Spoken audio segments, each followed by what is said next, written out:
The observation deck of the Galactic Council station hummed with anxious energy as Ambassador Elsa Chen stood before the crystalline viewport, watching the void beyond. Her reflection stared back, sharp features hardened by 3 years of desperate diplomacy, dark eyes that had witnessed Earth's colonies burn one by one. Behind her, the council chamber buzzed with alien delegates, their translators creating a discordant symphony of concern. "They're calling it madness," came a familiar voice. Leo Martinez, Earth's chief military advisor, stepped beside her, his uniform bearing the scars of too many battles. "The council wants us to surrender the schematics." Elsa's jaw tightened. "They watched our worlds die. They did nothing when the Krell Armada glassed New Beijing, when they turned Mars into a graveyard." Her voice dropped to a whisper, "And now they fear what we've become." The Krell Dominion had been unstoppable, an empire spanning 400 star systems, their technology generations ahead of humanity's fledgling space nations.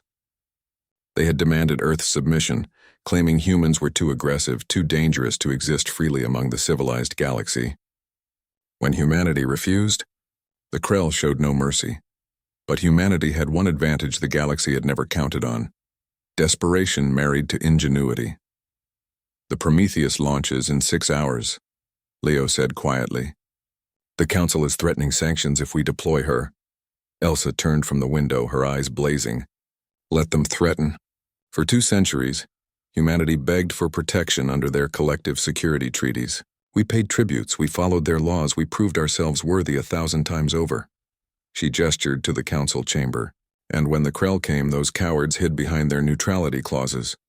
The Prometheus was humanity's answer, a warship unlike anything the galaxy had ever conceived.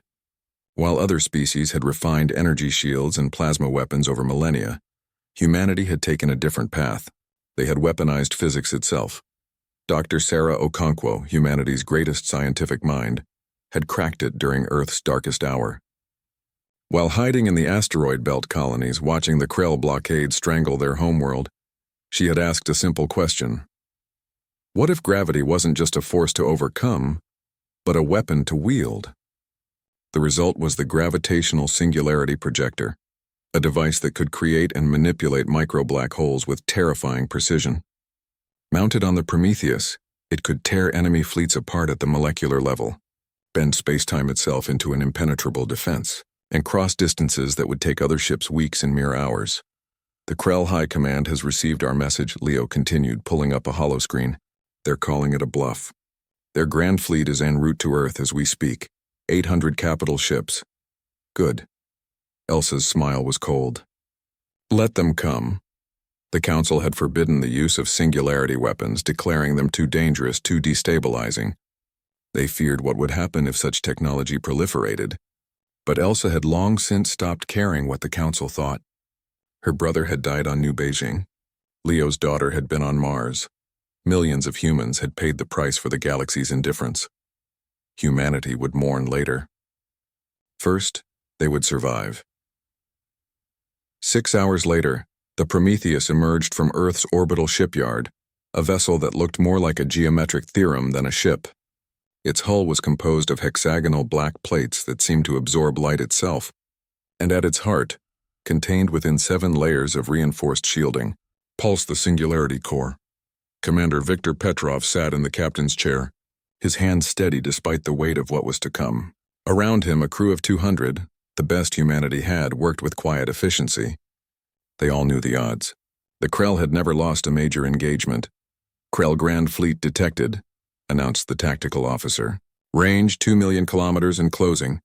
Estimated composition, 817 capital ships, 3,600 support vessels."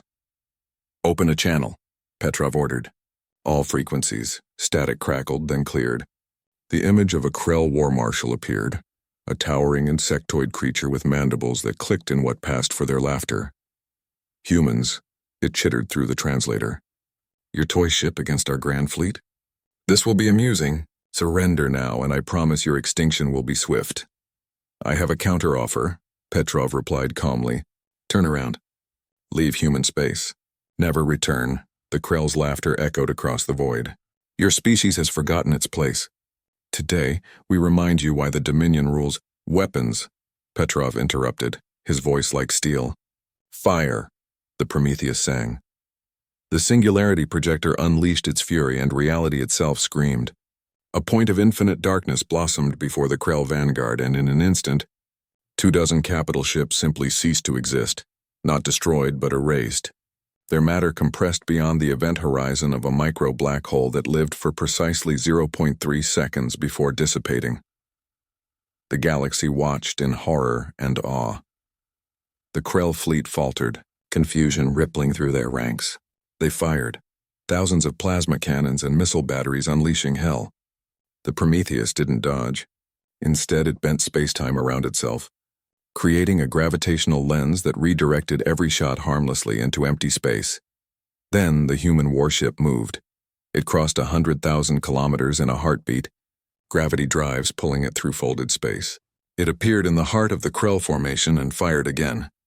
And again, each shot surgical, precise, devastating. Black holes bloomed like deadly flowers, and wherever they touched, Krell ships died. The battle lasted 17 minutes. When it ended, the Krell Grand Fleet was scattered debris, and the Prometheus hung in space untouched, its hull gleaming like a dark promise. Back on the council station, Elsa watched the tactical display in silence. Alien delegates stood frozen, their earlier confidence shattered. Finally, she turned to address them, her voice carrying across the chamber. For 200 years, humanity sought peace. We asked for protection. We were ignored.